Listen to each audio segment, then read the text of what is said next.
It's Just Business with Steve Thomas and your host, Chris Larry.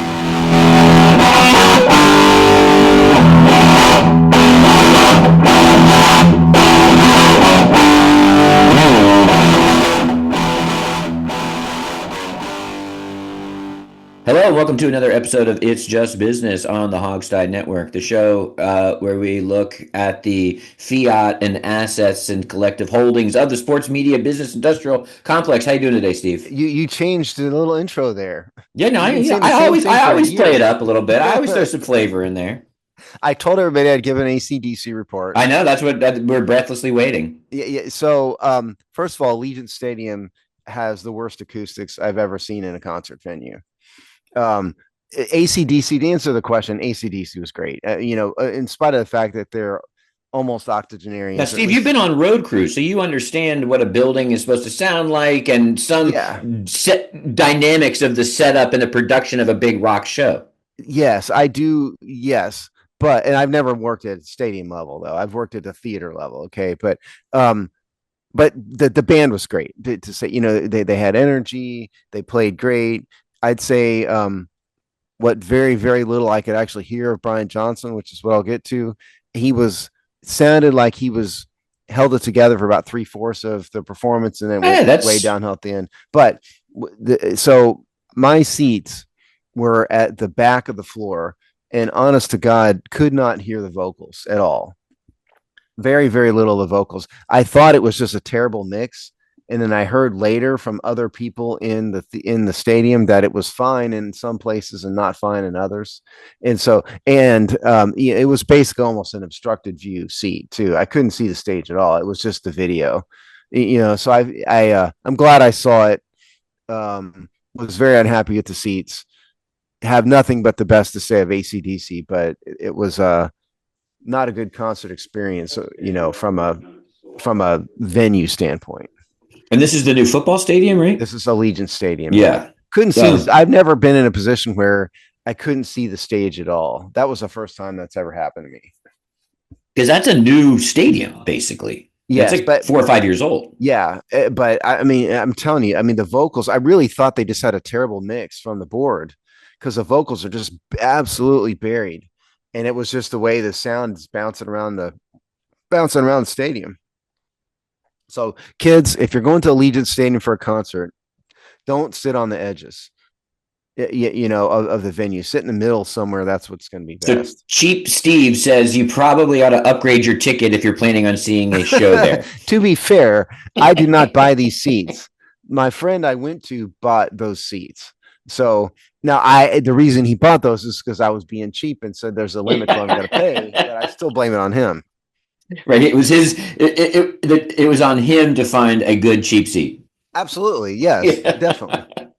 But see, we went with two other people who he bought this other guy and the girlfriend bought tickets like literally the morning of from like a reseller, and also had the same problem with the vocals. And he was on the 100 level, kind of adjacent to the stage on the stage right side. Couldn't hear the vocals either.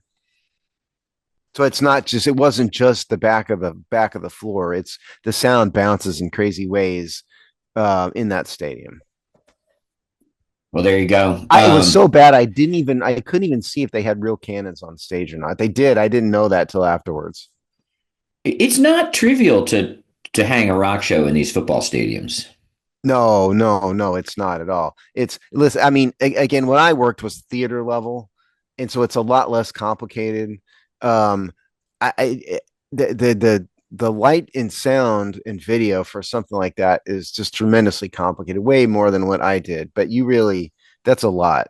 Yeah, count the major trucks that follow the tour. It's like 16, 18 wheelers. I think the biggest show I ever remember working was, I think they had maybe 8 trucks, but our theater was so small that they only used like 3 of them.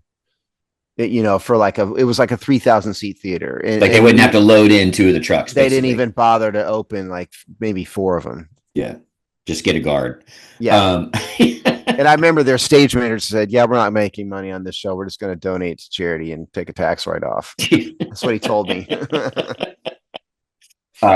Yes, the financials of touring is pretty interesting and pretty Oh, I surprising. remember. I'm not going to say the band because they probably wouldn't want me to say, but I overheard a conversation, one of those shows. The band was arguing amongst themselves about tour financing in the green room right before the show, and they're like yelling at each other over a band people would know. They're like yelling at each other over, this isn't working, and we need to make changes, and this and that, and it kind of blew my bubble. That these are rich, famous rock stars. What are we talking about here? And no, it really wasn't. It was like we're scraping by on this tour.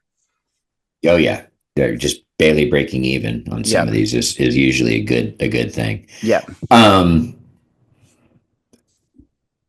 I'm hesitating. I'm not going to tell the story because I think I've told it before. But I love Tell, the well, rock reports. tell it anyway. Tell it anyway. Well, my band, the Real quick. Hecklers, if people want to, cry a little bit about only making a little bit of money on their big theater tour, we once opened for Mini Kiss, which I think we I know and it's your. and were paid with a case of beer and still had to pay them $5 to take the Polaroid with them. So because the case of beer because it was in a bar, we weren't allowed to drink the beer in the bar. So we still had to if we wanted more beer, still had to pay for the beer as well. And I would just like to emphasize. I've heard this before. This is not Kiss we're talking about. Okay, Mini Kiss. Google this is it. a Kiss tribute band made that's performed by little people. Little people, yeah. Now, fine, it was cool, and they've been on. They were even a Super Bowl ad, I think. Yeah, they were. But and they played cardboard instruments. It was a complete, and it They didn't even. played card. They was just all a They track. didn't even it. They Yeah, weren't even playing instruments. it was singing to tape, and if it may have even been lip syncing to tape, if I remember So it's just correctly. a show. It was just a whole Yeah, show it's a piece. carnival act. It's carny time, Take them out to. It was, there'd been more appropriate in Coney Island. If anybody wants to go to a mini Kiss show, just know you will not be seeing true elite musicianship on stage. No, you're not even. They make no pretense. I'll give them that. Um, well, we're there's a lot of pretenses. The constant will the Washington football team move back into Washington D.C. on the old RFK uh, site land. Now this show plus obviously the Hogside plus anybody covering this team at all or even DC politics or regional politics given that uh, has known that this was probably intention and this is like it's one of those like 200 hurdles in the Olympics. You got to run fast and like go through 10 hurdles, right? And so, yes, they've made a lot of progress. They might be on hurdle 7 or 8, or maybe even kissing 9. But of course, there are more stages that this has to go through, and now everyone sort of, woke up with a hangover and tried to sober up with the idea that yes, this still has to get past something called the City Council in Washington D.C., and that's not a trivial thing. And even if you think, which I think I do, that it will get done, there's still a bunch of palms that need to be greased and a lot of horse trading. Yeah, it's not nearly. I've done this. Okay, it's not. I've been involved, shall we say? I've not been the only attorney on these. There's an army of attorneys on these things. Um, but it's really, really complicated, and I think your average fan out there is greatly simplifying this process. Okay, I mean, it's hard enough to do it when you don't have an owner who's despised by the entire NFL and political sect in Dan Snyder. Josh Harris is was respected and well liked, and still he still struggled with this. So here's the the uh, the deal as cut is basically to go back in the way back machine. What a few months ago, the federal government got a bill passed Well, it was like that December, right? Because it was right at the end of the year. yes, right. It got a bill passed that said the whole 174-acre RFK site was going to be controlled by the District of Columbia. And it's basically a ground lease without saying the word ground lease. It's basically a ground lease. And that bill With a expressed 99-year runway. 99-year ground. That's Yeah. pretty normal for ground leases, though, for major. I did one where I am that was a 99-year ground lease for something like this. Basically, another. I don't. I guess I can't say what it is, but anyway.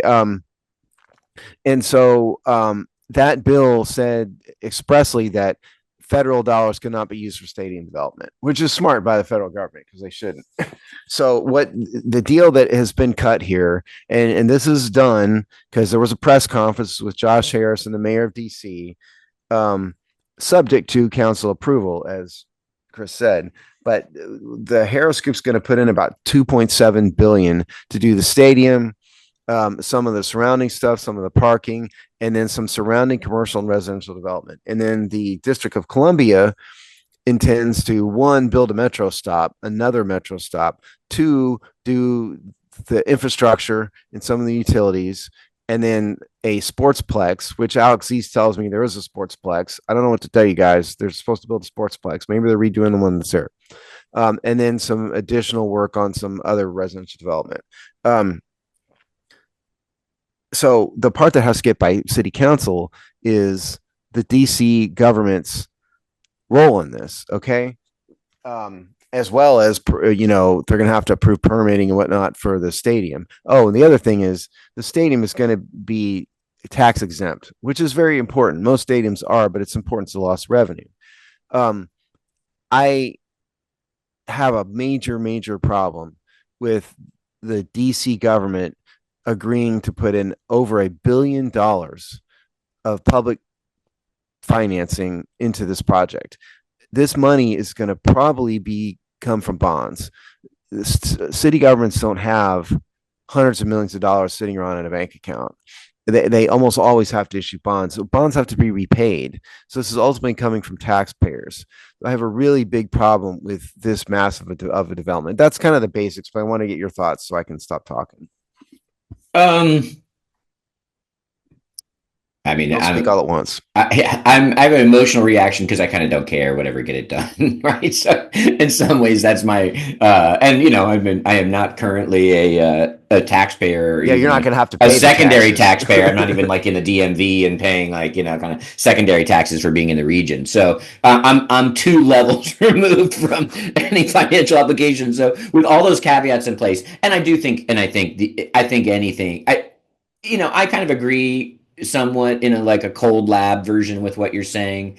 I think this is what it takes to get these things done, and I do think if done well, they can be a boon. And I do trust the plan here. So I would like to see it get done. Like if you're a purist, then you'd say zero, then zero money goes. But I think ultimately on the kind of a spectrum, this is a way more owner load bearing project. And I'd like to see it go forward. What I think is ridiculous though, and maybe is where my critique and this is really isn't with the deal makers. It's just such gross misunderstanding of how these things work. And so, Steve, to your point, I think ultimately, I think you would agree, this will get done and they'll get some figuring out. And I wish the conversation was more about how you get there, because that's actually more interesting in a way, and at least is a level of detail on the how much, how little, if at all, public money should be spent on these things. And this is what, if the city council is doing their job, by the way, they will extract more pain from this deal from the owners in terms of and it's going to look like things like percentage of low income housing, percentage of housing in the deal overall, which raises both those numbers. So, if you really want to understand how things work, then look at the deal making.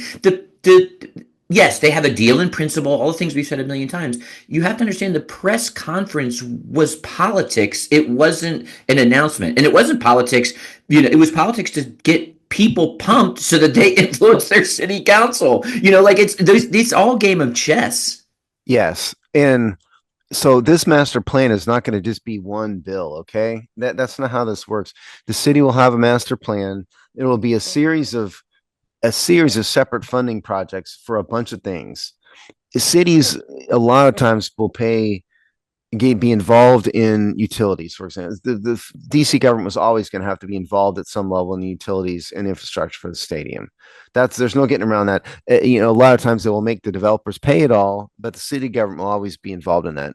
But there will be, a separate project to do the sportsplex. Say, and it's some of this funding will not be state funding or district funding. They can get funding for affordable housing from the federal government. That's not tied to the stadium. And that'll be like federal grant money from HUD, for example. And you're right to say, um, It's not just all market rate housing, this stuff. There'll be a percentage that's intended to be affordable housing, and that's the goal. And so all of that is good. Um, and yes, it's tied to the fact that DC's building a stadium there, but ultimately, greater infrastructure and greater affordable housing in the District of Columbia is a positive thing, and that's good. And so, yes, it's not all one big thing. What I have a problem with is um, how much. I'm down with the affordable housing. What I have a problem with is how much of the infrastructure and utilities is the district paying, when the Harris Group could pay it, and how much of commercial development are they doing? Those are the two areas specifically I would have a problem with the DC government. They shouldn't be doing commercial development at all. That's not their job. They shouldn't do that. And listen, if the Harris Group wants a stadium, they need to contribute more to the infrastructure. But the thing is, they can't. Okay, because they're They're still pretty trying to. leveraged. Yeah, that's exactly right. It's leverage, and the Harris Group has got the state of Maryland. They've got the state of Virginia. They could still talk into a deal probably if this all fell apart. He could still probably run to Maryland, and so it's just leverage. You're exactly right. But and what my colleague Alex Cease has told me is, and I'm going to take his word for it, is they don't really need another metro state stop there, according to Alex. I haven't been there in a long time, don't know. But that's going to be a hundreds of millions of dollar project by itself. I would defer to his expertise as a Yeah, resident of, right. but I'm in fact, I just literally trained home late Friday night from DC. So I'm there, and I have family, close family still in the DMV. So I'm in and out of that area on the reg, and I'm not that far here in New York City. And going from New York City that has a real public transit and going to DC where their metro looks like Tinker Toys. I would I argue live at in a Texas, so I can't yeah, yeah, really. yeah. I realize you might be outside of this conversation, but East Coast cities that need good public transit and availability, I would argue anything that adds stops in the DC Metro rail system is a positive. But what if the stop is? It depends on what the stop is. Okay, if the stop is going to serve the to be created residents Well, in these new affordable housing areas, that's where the public planners are going to right. have to get the Rubik's cube right. If it's just to make it more convenient to get to a Yeah. stadium, no, it's not necessary. But yes, there is a world in which you would want to service the residents of the housing and the customers of the new commercial development. And And so then new commercial developers will start developing in that area that doesn't take Harris or city money, but just because of a proximity of a new metro hub and stuff. I mean, yeah. but they have mounds of bureaucratic paperwork on all this. So for everything we've just said, there is an equation. Oh yeah. Oh, absolutely. Yeah. And listen, the truth of the matter is the highest and best use of land is not a football stadium. Okay. I mean, It if is they for my really, football stadium, Steve. but if they really want to make the highest and best use of land, you would put commercial development Yeah, then where. build two metro stops. Yes, right. But there's a lot of politics and there's a lot of goodwill and whatnot. But so I get it. Look, the stadium has to go somewhere. I mean, again, to me, the problem is how much bond debt is there going to be from this? Because again, they're going to get federal money for affordable housing, the affordable housing part. But the DC government, they took, I think it was 350 million in financing for the baseball stadium Well, don't forget they alone. just redid the Capital One deal too. Yeah, so there's more bond debt there, Yeah, and so they're going to that's have a actually even newer than the Nationals. That they're one. going to have a lot of bond debt. And so, what does this do to the city budget? This is what the residents need to argue about. Now, there's always been a NIMBY component to this. There's been a group of residents in the area that have never wanted a stadium and have complained for longer than we've been doing this show. um, I could see they could possibly file some lawsuits. There's a way in DC to get a ballot initiative on the ballot that could, if passed, theoretically prevent the stadium development. So there's that. I think the biggest, if you want to know my opinion about the biggest impediment, probably is environmental. Okay, and so I've seen a lot of projects stopped dead for because of environmental reasons. And this is a tract of land that's been sitting vacant for decades. Yeah, if you're talking about collecting just the sort of city runoff toxicity, Yes, that yeah, is this is exactly going what to I'm be talking that. about. Yeah, there's going to be cleanup. Yeah, I mean, in the RFK Stadium site is basically a junk pile. There's no Right. telling what's out there. Built Yeah. in the what the '60s. Um, you can't get projects done without clean environmental bills of health. And I'm telling you, I've got projects now that have been sitting completely built and done sitting losing money for a year and a half waiting on environmental stuff, that the people should have known better.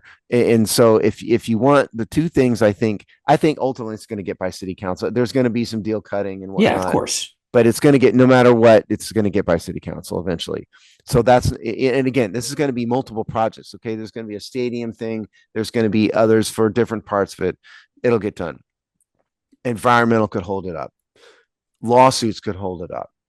If the residents have enough of a cause of action where they get into court, even if they lose, they could tie it up for a couple of years. 5 years is not, it's enough time to build a stadium.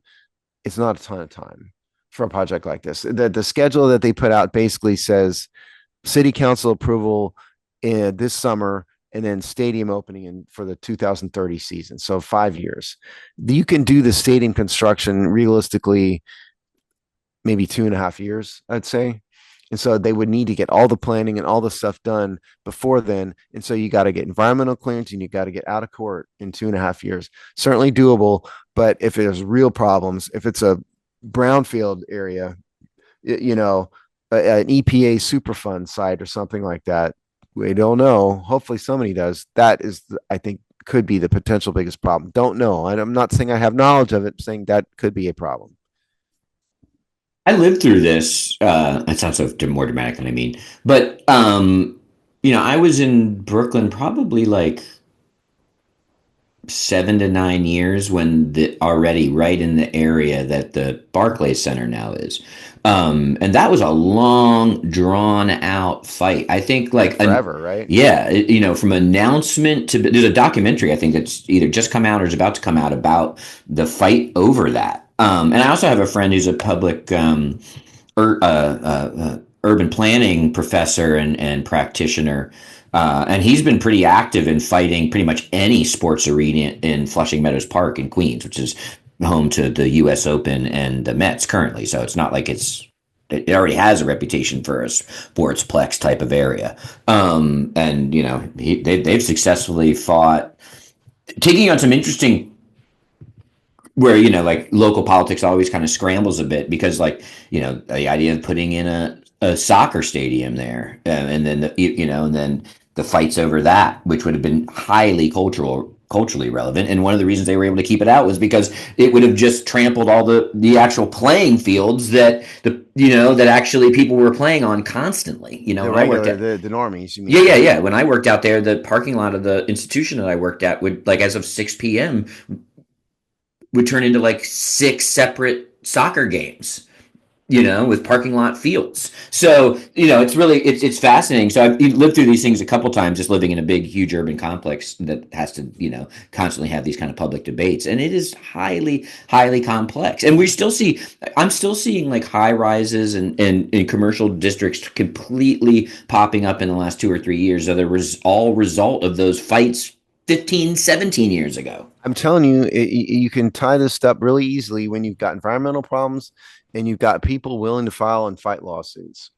And usually they lose ultimately because sort of, the development is going to go forward They just eventually. delayed and cost people money, but That's and they exactly fought. right. In Brooklyn they wrapped it up probably. In this courts and litigation and negotiating, it would probably like 8 years. So now you bleed them, and maybe eventually they just run out of funds, but rarely.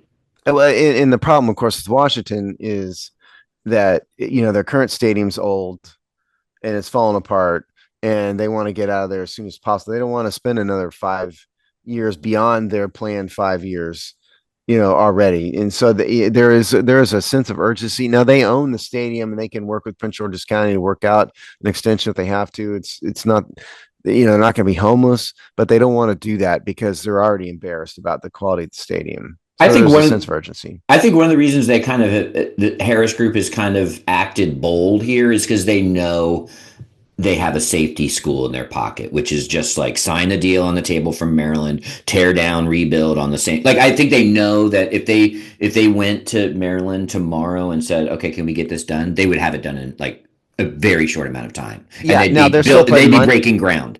They're still putting their own money into it, though. Oh yeah, yeah, yeah. I'm saying, Yeah. but they have Maryland's civic offer on Yeah. the table already. So if Absolutely. they argue on the edges, but we basically accept that. Here's the 3 billion we had committed to DC anyway, and they could be break. Then you could have shovels on the ground by Yeah. next fall. They already have the backup date to the Yeah, yeah. prom and the So friend zone. I think Yeah. that's why he's acting more Yes. aggressive because he has that safety. Yeah. Yeah. Absolutely. Yeah. So we'll see. More things to come, but it is super fascinating to The next thing watch. everybody needs to watch out for is how long is it going to take city council to approve the stadium and in what context are what are the parameters that they may change. That's the next thing to watch for. Yeah. And then the Um, environmental, watch for environmental problems Yeah, they'd be smart to front load those things. that you have to because of Yeah. the financing. The Why you bother know building? well, because Josh Harris doesn't have billions of dollars sitting around. He may, but probably not. And so everybody finances stuff like this. And so his lenders, however he arranges the lenders, one way or the other, they're going to require environmental done up front too. So Your Saudi sovereign wealth fund, counting three, I two. mean, yeah, even they're going to require phase one environmental, phase one, phase two I environmental know. stuff. I'm just saying where you're gonna like just speaking like where the untapped veins still are. Possibly, yeah. Because like having done these, like Bank of America is not going to lend anybody $2.5 billion. I mean, there's when you have a project this big, there's a wide variety of financing from all kinds of things. It's not just one loan. Yeah, It's this many this could be a loans. lobbying nightmare or Yes, he's already laundering, working on. lobbying and laundering. Let's hopefully it's not laundering. He's working on all that already. And Trust me. watch what he's done in Philadelphia. He's the bad guy in Philadelphia. So if you want to see how someone interacts with their local government and when things get messy, just look at Philadelphia. Yeah, he's not a hero up there. No, not by a long shot. Yeah, It's a villain hero complex. yeah, hero because like anybody's a hero who got rid of Dan Snyder. He's Yeah, a hero. and Yeah. he's done a good job. I think last thing on this is just a little bit of an aside. Kevin Sheehan did have a funny point this week where he was like, "This arguably may be the best 4 years ever in the stadium coming up." So it's like the stadium that everyone hates. That's been like a nightmare. Like its final four, wherever it moves to, its final 4 or 5 years might actually be the high water mark. The only time they've had sustained success, possibly, ironically, Yeah, the stadium's falling apart. yeah, it's kind of funny. All right, moving on. Steve, I don't even know where you got to send me like a screen grab, but Oh, it was from our memo, the front office oh sports right, yeah, yeah, memo. okay, perfect. Really fascinating stuff about where the Nielsen ratings are going, and basically Steve could go a little bit, but in January they got new accreditation to basically just suck up and analyze big data that comes now. When you're opting into these streaming platforms and your smart TVs and all these things, they are just they are data fire hoses. I didn't know they weren't doing this already, to be honest. Yeah, or they were doing it piecemeal. This just gives them like the Yeah. the skeleton key. But basically, they've got a new formula that's been accredited that is going to basically, and I can understand why they're excited because they're going to be able to micro target and understand their audiences, and give us probably, and some for people like us that actually want real numbers on things, we'll get them. We're going to get a lot closer. I think we've talked many times about that ratings are really hocus pocus, and like to and No, they've it's changed it it's two or three phony times even in the math. last 18 months. It's just guesswork, Yeah. basically. Right. So they've really optimized their ability to do guesswork here, and it'll be fascinating to see what the new reality is based on this numbers. And it'll be a new reality. We will be talking in 5 to 6 months about like, oh, I guess we really didn't know that something was this or not that popular. We'll have a completely rescrambling of what we understand the media landscape to be. And but also, I this is a level we are on all fronts. We are the access to our big data really should give people pause, but I'll pause there. Okay. This is from the front office sports memo, as I said, but it's also on their website. This is called "The Future of TV Ratings Is Here, and Sports is the Big Winner" by Eric Fisher. Who I think we've done Yeah, stories on yeah, him he's our man, before. Eric Fisher. Yeah, dated May 1st, 2025. Okay, so the background of this is that the way Nielsen has typically worked is they call it panel measurement, and what they do is they get a group of people together to manually uh tell Nielsen what they're watching. In the old days, it was literally a book, you wrote it down, and now I'm sure it's more detailed than that. But then they're just extrapolating numbers based on those days. So if they have 1,000 people and 29% of those people are watching one particular program, they're extrapolating data or guesswork numbers based on the panel results. And I'd add one thing that they even got more guessy in the last year when they added an equation about group watching bars and restaurants basically, and Yes, so it's they even are more guesswork right, there. even so they added a layer of nuanced guesswork into a guesswork system even recently. Yes. So now what we're talking about here, and this is what the story goes into, it says next big wave in television audience measurement is beginning in earnest and is poised to deliver another sizable jolt to sports programming. So they have something called new big data plus panel measurement, creative naming here. And so the new big data part is what Chris just described. It's data mining, streaming numbers, and cable TV box reporting data. This is Nielsen spying on what you're watching, as opposed to Nielsen asking you to tell them, asking a small subset of you to tell them what they're watching. This is exactly like what Google's doing to you, and pick your internet provider who are looking at the cookies that your system is providing back. This is exactly what we're talking about here. They're going to get what big data means is basically cookies from your streaming service and from your cable data is going to be able to provide them with specific numbers of ratings. Now, I don't know how they handle the bar part. That's a little tougher because, again, like, there's one TV on and 100 people are watching it. I don't know. This doesn't really go into how Well, I they guess even you can make a estimate case that. that even if they can better accurately identify how many bars, it makes their equation smarter, right? So if Right. they can digitally pinpoint, we were in 90% of Buffalo Wild Wings, And they can across the multiply that country, and by then 50. You're yeah, and right. obviously, you could even take the lowest amount of average, or however you want to get there, of what a nightly, gate receipts are for Buffalo Wild Wings. I mean, they obviously have all that data. So, I mean, you can get a pretty smart way there. But I think even in that scenario, just knowing, that you're actually in those places. I mean, the thing about big data is that they're massive data sets. Everyone thinks that they're somehow then anonymized, whatever that word is. They remain Anonymized. anonymous. No, no, the Yeah. bigness and the complexity of data actually makes it easier for them to narrow target and sift and have all kinds of things that get right to you. What this is the TV industry, let's call it, and I don't care at this point, streaming or coming in over your Broadcast rabbit industry, ears. maybe. Yeah. Yeah, they say, okay, we're already digital, right? We've already taken the pain and taken the jumps to be digital. We want some of that social media data, like they're like, we want in, because, and it's not lost on me that this was announced at the upfronts, which is basically the network's Tell broadcast everybody what the media. upfronts is. Yeah, Yeah. this is where they basically take mostly their programs, but their strategic initiatives, and it's Comic-Con for TV, right? So they come and they release a bunch of stuff, but it's for I advertisers, don't not think for that nerds helps. to I show don't up. think saying Comic Con really helps Yeah. many in the audience. Okay. Probably fair. But the audience here is advertisers. So they're deciding what to spend their advertising budget on, their, backdoor deals, just, So the blah blah upfronts blah, is where they basically sell their a products to media event advertisers. where they will sell their. So if they have the latest greatest sitcom, they're going to show the There'll be latest a greatest panel with sitcom. the actors, the Right. whole nine. And so then they're trying to convince Coca-Cola and McDonald's to advertise. That's what the upfronts is. And so what they're saying, the big picture here is that we can tell you with much greater specificity what the actual Yeah, numbers are. get That's in what now they're because saying. we're about to give you golden ticket access to our user data, for you to micro target them on all kinds of fronts. Right. Exactly So right. that's what big data means, micro targeting. That if people could just start to walk away with understanding the relationship between those two things, we would be infinitely smarter. I think people, to be honest, would be horrified if they really knew how much their privacy is being invaded by some of this stuff.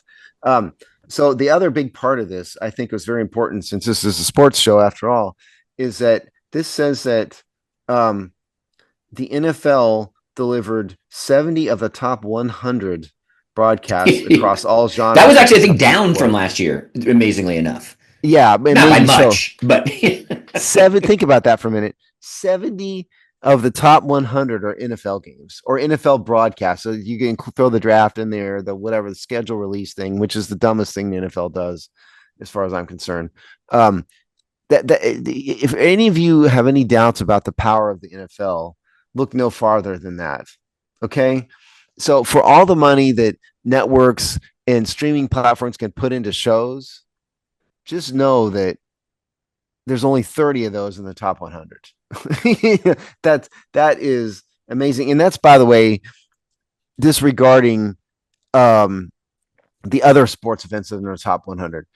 March Madness, right, that'd NBA get you to Finals. 80 or whatever. Yeah, Yeah, I but mean, we'll see. Because with these kind of with understanding of these level of numbers, I think that's the kind of thing that we can. We'll once like let's cover. Let's these 2 rounds of this data starts to get used and repeated back. It'll be really fascinating to see what the difference is on the list, right? Like considering how they calculate it. That'll be one of those things where you can actually do some compare and contrast over time. Like, does how much if you're just how siphoning accurate everyone's was YouTube feed data, it could radically change this. how accurate was were the Nielsen ratings? Probably, we know I don't know. they're That's not what I'm capturing a saying. large percentage of the electorate, so to speak. No, it's exactly like political uh, polling sampling. It's exactly what Nielsen was doing. Okay, how polling sampling for elections works is basically they are sampling a small subset and then extrapolating the numbers to the entire population based on the characteristics of the audience that they sampled. Which is That is any surveying. I mean, this is yes, regardless of content, that is the standard practice. yes, and so the good ones have information and data on exactly what who they're sampling, and then the stupid ones that you just do some poll that Sony puts up on Twitter, that's not a scientific sample. So Nielsen was doing that. Okay, the former, the good side, but now they're going to keep doing the paneling, but it looks like I think ultimately far better data is going to come from what they're calling big data. So you're watching. Let's say you're watching Sunday Night Football broadcast on MTV via your YouTube TV, which gives you access to the broadcast networks. It's basically streaming cable. Uh, the data they collect on you now will know when you use YouTube, what your YouTube history is. It'll then be plugged into all of Google AdSense and Google Ad Sales. So they'll stream that data right from your, YouTube account. Like the path that this data now has. Think about how water moves, right? Like, if you put a blocker in it, it goes around to the side, or if maybe it seeps through something. Like, they will know, and then they will serve you messages. So this dude likes this because we can track every movement of what they're doing across multiple platforms, multiple brands, and then get you right as you have, and it'll tell you exactly what beer you need to restock your fridge with almost to the minute. And I got news for you. If you're bothered by this, just fast forward a decade, they're going to know everything about you. Yeah, 5 years. Yeah, yeah, probably. Yeah, yeah. I mean, Again, I some think stadiums, this is a kind of a sports related story too that's along similar lines. Because you can do face recognition to Apple Pay or Google Pay, it's not necessarily to Stadium, because they will often, so you can go facial recognition at some sports arenas and just blink for chicken fingers. I'm serious. You can do are you that right serious? now. Right now. You can go to a Blink game twice if you Monday. want chicken nuggets. Yes. Yes. At some point, we're just gonna have to simply have the thought in your head. Yeah. Right. And then you're going to want a VPN chip in your brain, BT dubs. I think people would be horrified if they knew what was in other people's brains. Personally, So there you go. Brain chip VPNs. I should get on that business model now. Actually, I just thought of um, something. now this is going to be. This does mention, by the way, that there's uh, there's gonna have to be agreement by the networks, to Oh, allow they'll you agree. I mean, to this tap is into it. this is like, hey, does anyone want in no buy-in amount on this oil well? I'm not saying they won't. I'm just simply Yeah. pointing out that Nielsen can't just do this. Yeah. Okay, they're going to have consent networks, and what you're going to get from a consumer standpoint, somewhere there's going to be some kind of notice if there's not already in your user agreement with pick your service, Xfinity Cable, Paramount Network, Amazon. They're going to write in detail, not in. They're going to write in as broad a language as possible, to the extent they haven't already done this, that they can mine your data as much as possible and provide them to third party analysts and sell them. They can already sell your data, Yeah, but they're they're just going to going to amend the add user clauses to agreements. existing contracts, Yeah, they're basically. going to amend the user agreements to say we can provide all your data to any sort of service monitoring analysts, that we need to. And so that's the only, and nobody reads those things. Even I don't read them all every time. And that's my life. So that's just, you'll watch for that. If Steve doesn't read them, you're not reading them. I do I read some of them, but I I know. think That's you're what I'm gonna. saying. That's a good barometer. Oh, I kind of a long related tip. We talked about this in the past. I had a surprise payment in the last couple of weeks. In that I actually bothered to fill out the because you may or may not remember Wells Fargo got in a bunch of trouble in the Oh last yeah, like yeah. Their yeah, senior execs did. Yeah, yeah, and so we had a mortgage with Wells Fargo, so I filled out the class action paperwork. I don't know, probably 3 or 4 years ago. Like I it was like when like I'm finally going to do one of these, and I did it. I got a check for $490 back from the class action payout. I'm stunned that you got $400 out of it. That shows Um, you that shows you the level of their fraud. yeah, I think class actions are one of the biggest cons of the legal industry. If people don't understand this, the attorneys are going to get a third, probably plus expenses for these things. So typically, what happens if you settle a case for $10 million with a class of 2,000 people, you take a third off the top and the expenses, hand it to the attorneys and their experts and their court fees, and then you split the remaining 6 million between 2,000 people. That's how class actions work. So the only people who actually make significant money are, guess who, the attorneys. The fact that Chris got $400, that is the Yeah, largest class action payout I've ever heard of. I'll I've take got a few of them gotten like $2. I'll take $490 for filling out a piece of paperwork. I absolutely. I don't even really remember exactly what the allegations against Wells Fargo were. It was some It sort was of pretty big. It was systemic. They were like they were. systemic corruption It was somehow. like one of those deals where Yeah, they're just skimming just a little bit off a yeah, lot, right. and then just banking for decades or whatever. Well, good job. I hope you put that money into either savings or something fun. Um, yeah, that was funny. All right, so let's keep giggling. And Chuck is having a moment right now. This is this is almost like a reality TV show without a reality TV show at this point. But what is going on with Bill Belichick? He's got this girlfriend. I think she's like 25, 26. I'm sure Steve has the. 24 years old. Yeah, good. Okay. Keep going. And she just seems to be involved in his business in some pretty weird ways where you have people like Charles Barkley basically going on national platforms and saying, hey, Bill, blink twice if you can hear me, blink three times if you need savings type of thing.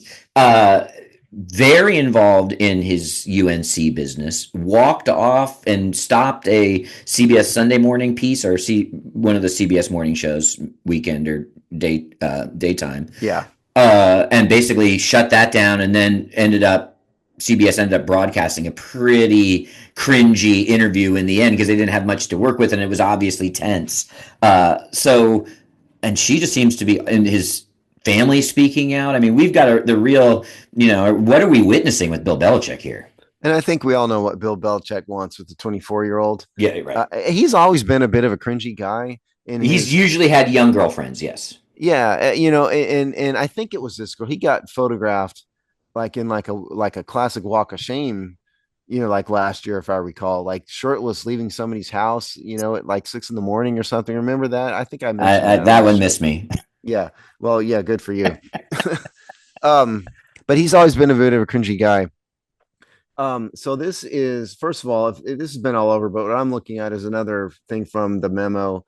Bill Belichick PR nightmare, a product of losing longtime confidant. Um, so the girl that we're talking about is a 24-year-old named Jordan Hudson.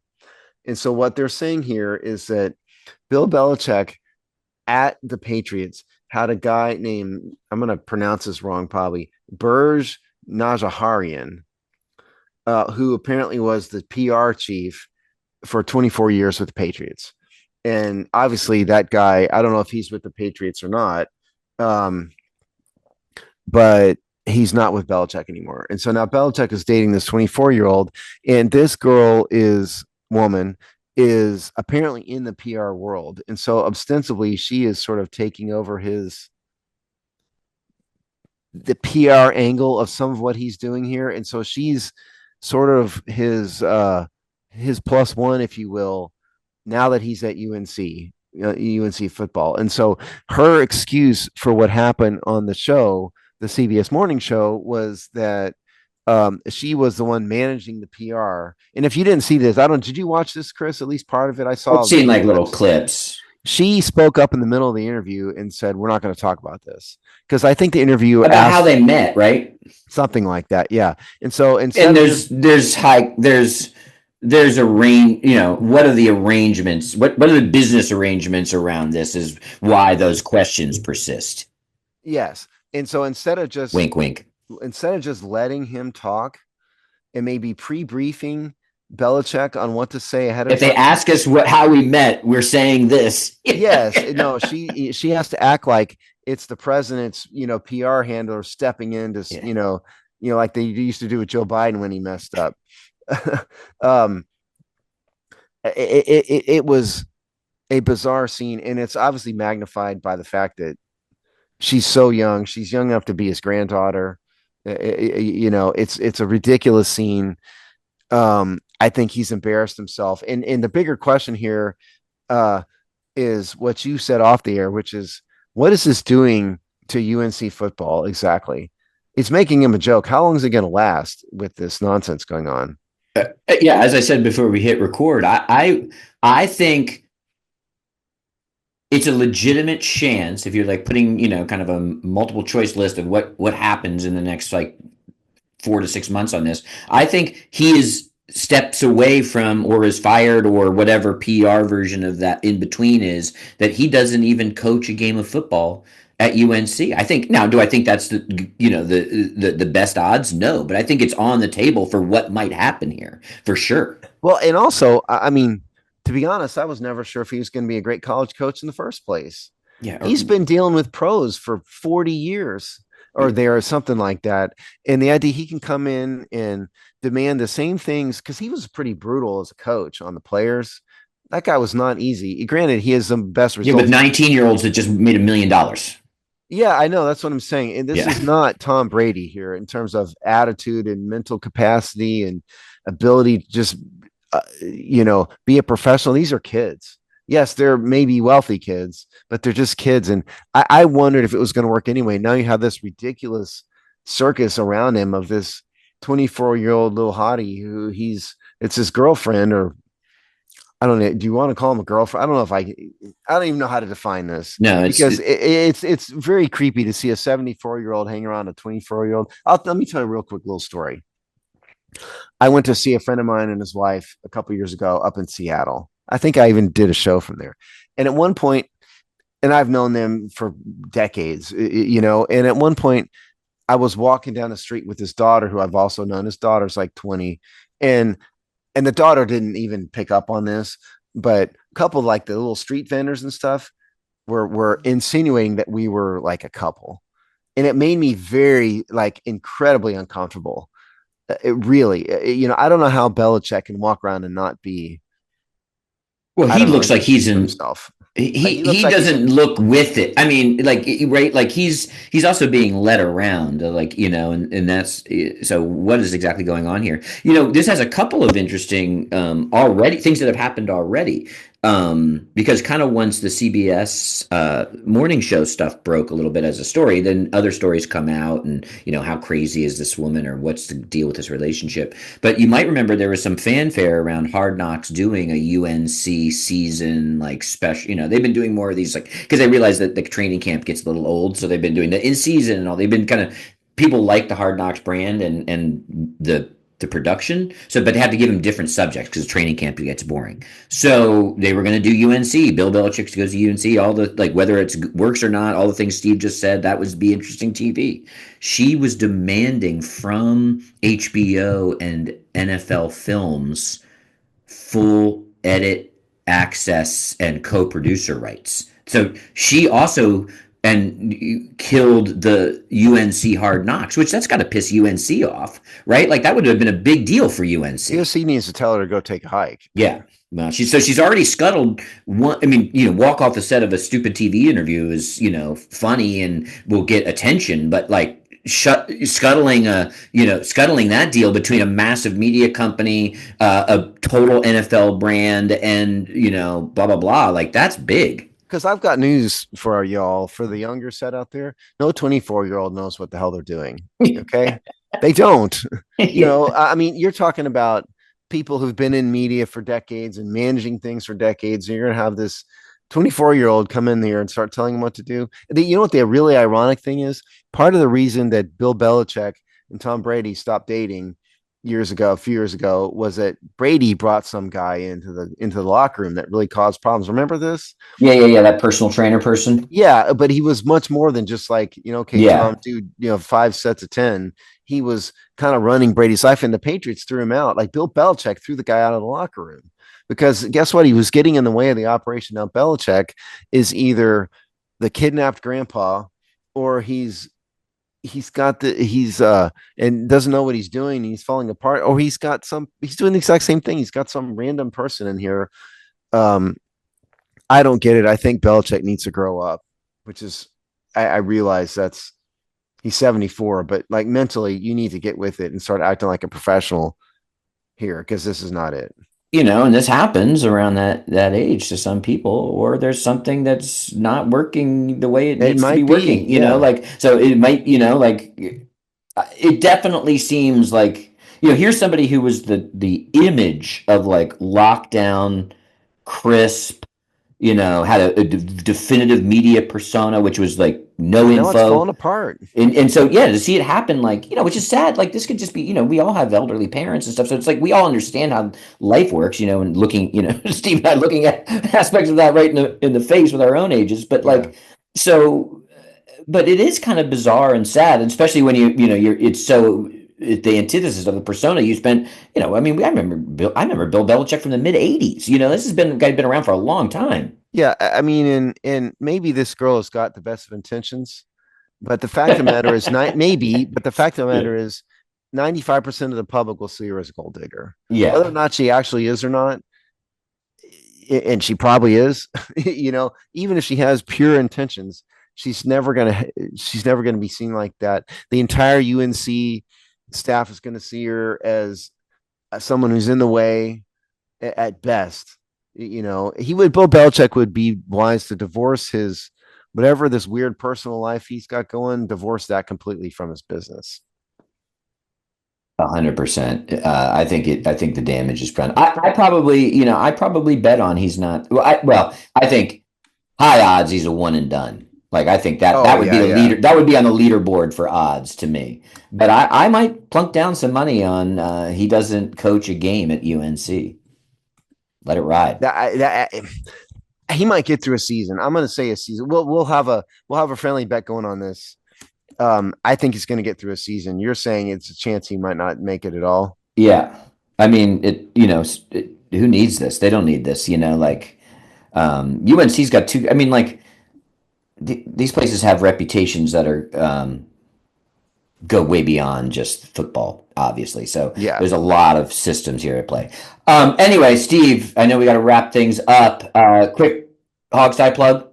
Yes, absolutely. We have got through the draft, obviously, and so we're going to start on our position group breakdown series, which is my way of filling an hour of airtime during the dead zone.